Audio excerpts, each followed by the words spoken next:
Bismillahirrahmanirrahim. Assalamualaikum warahmatullahi wabarakatuh. Kembali lagi bersama saya Ilham Nugraha dengan NIM 1906110029 dari Agroteknologi C Fakultas Pertanian Universitas Riau. Baiklah, pada video kali ini saya akan membahas serta mempraktekkan mengenai perkiraan secara kuantitatif transpirasi daun yang dorsiventral terhadap kedua permukaan daun.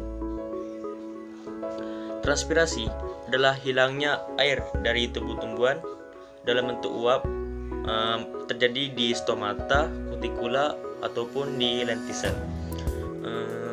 Ada dua tipe transpirasi, yaitu transpirasi kutikula dan transpirasi stomata.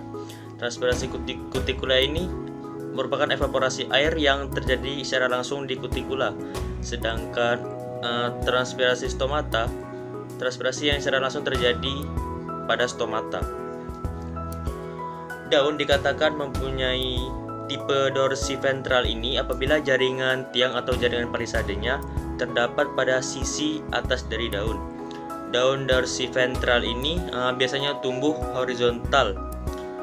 Permukaan atas tampak lebih cerah dibandingkan dengan permukaan bawah, karena terdapat perbedaan struktur antara bagian daun atas dan bagian daun bagian bawah.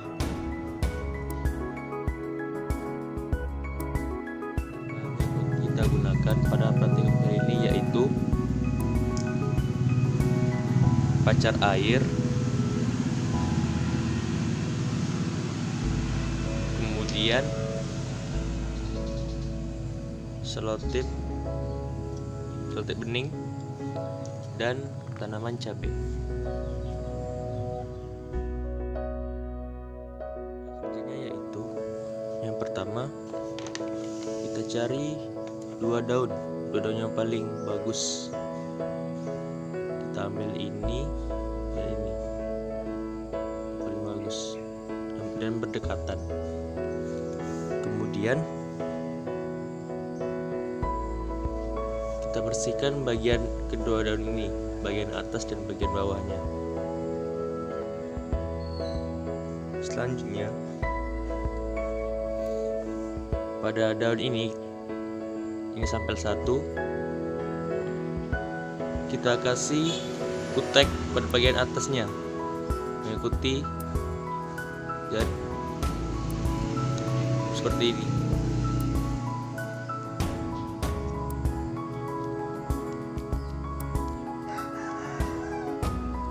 Pada sampel 1,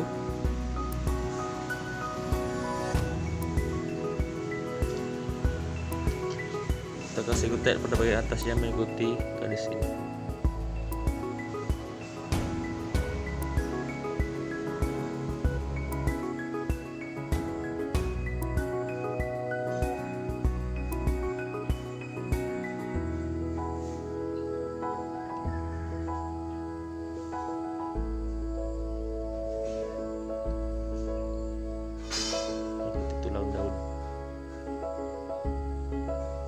Seperti ini. Untuk sampel 2,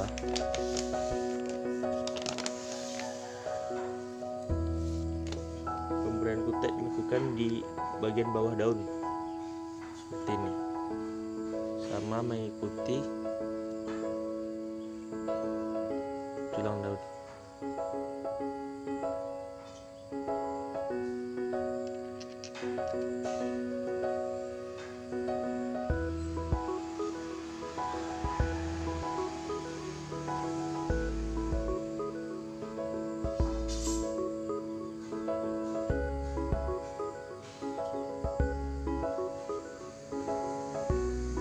Kira-kira seperti itu.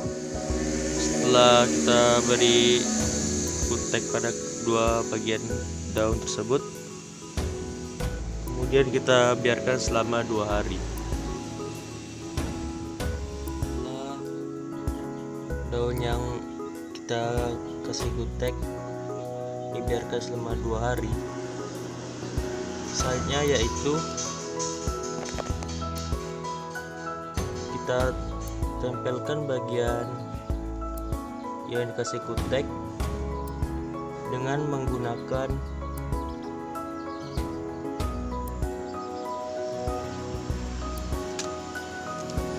selotip ini. Kita lihat ini pada sampel 1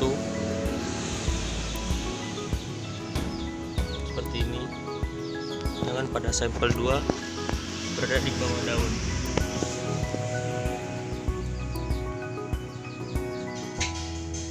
Seperti ini. Baiklah, langsung kita mulai dengan penempelan selotip. Kita tempelkan selotip ini ke bagian daun. Pertama bagian daun bagian atas atau sampel 1.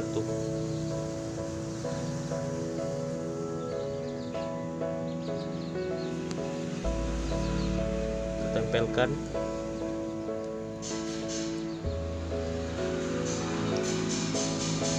Jika sudah kita tempelkan, lalu kita tarik secara perlahan.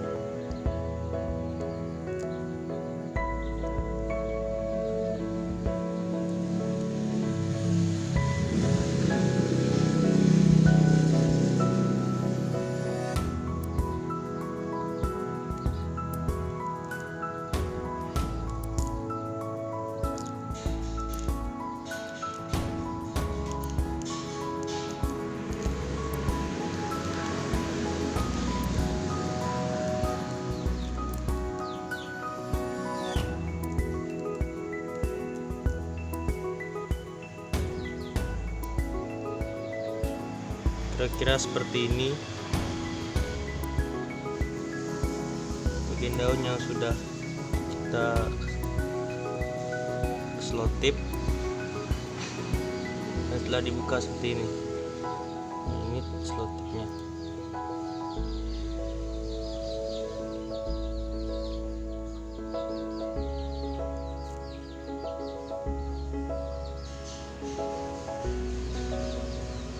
Selanjutnya yaitu penempelan selotip pada sampel 2, yakni di bawah daun.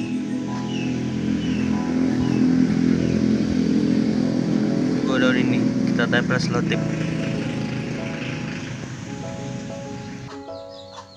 Baiklah, kita tempel selotip ini ke bagian bawah seperti ini.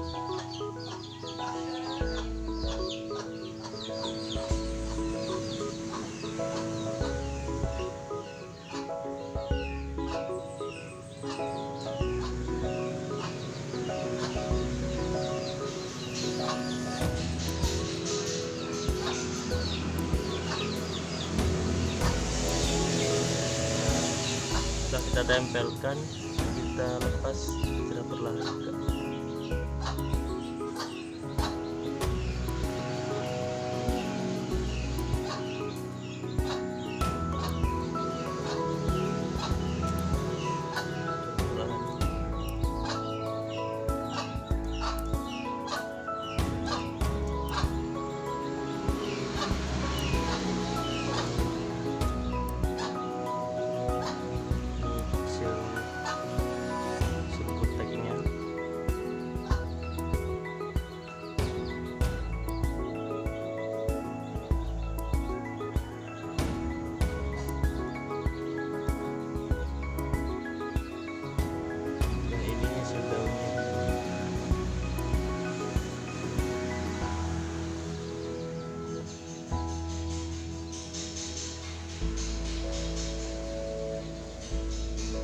Lalu setelah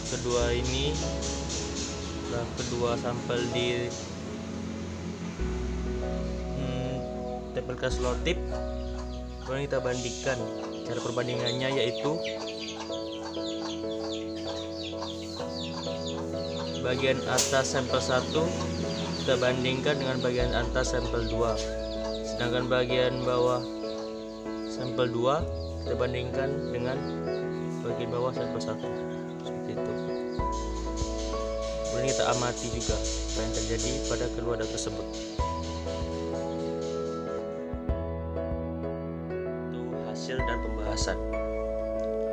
Berdasarkan percobaan yang telah dilakukan, terlihat bahwa Daun yang dioles kutek pada bagian atas atau sampel 1 ini masih hijau dan segar, sedangkan daun yang dioles kutek pada bagian bawah atau sampel kedua ini tampak berwarna kuning kecoklatan seperti itu dan agak layu. Hal ini membuktikan bahwa jumlah stomata di bagian bawah daun lebih banyak dibandingkan dengan jumlah stomata di bagian atas daun. Dikatakan oleh Suyitno tahun 2012 dalam jurnalnya yang berjudul Perbandingan Jumlah Stomata pada Bagian Abaksial dan Adaksial, bahwa jumlah stomata pada bagian abaksial atau bagian bawah lebih banyak dibandingkan dengan bagian adaksial atau bagian atas.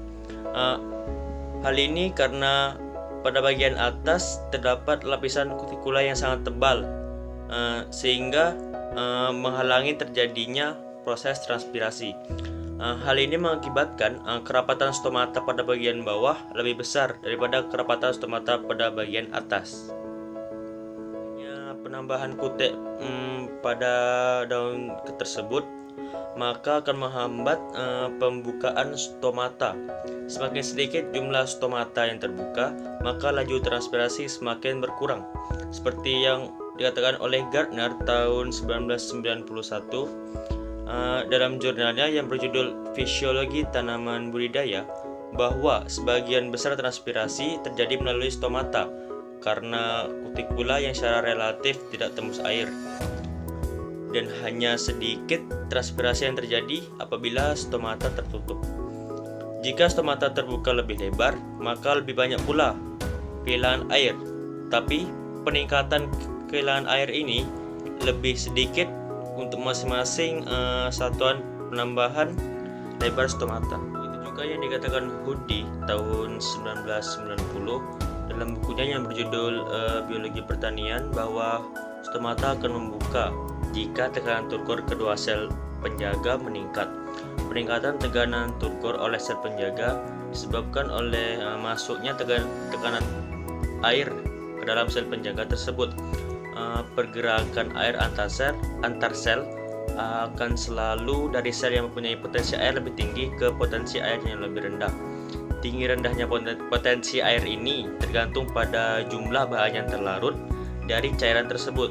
Semakin banyak bahan yang terlarut, maka potensi yang terjadi pada sel semakin rendah.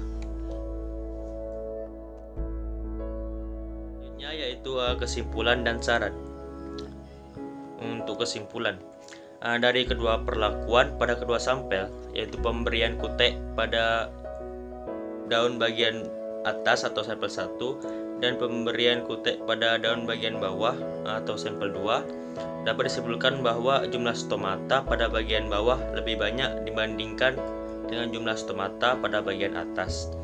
Hal ini karena jumlah stomata pada bagian atas memiliki lapisan kutikula yang sangat tebal, sehingga menutupi stomata dan menghalangi terjadinya proses transpirasi. Hal ini mengakibatkan kerapatan stomata pada bagian bawah lebih besar dibandingkan kerapatan stomata pada bagian atas.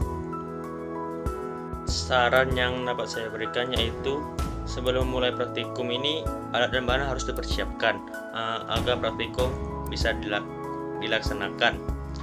Selain itu pada tanaman yang cabai ini yang diolesi kutek ini harus dijaga agar setelah 2 hari bisa dilakukan pengamatan, dan pengamatan pun berjalan dengan baik dan lancar.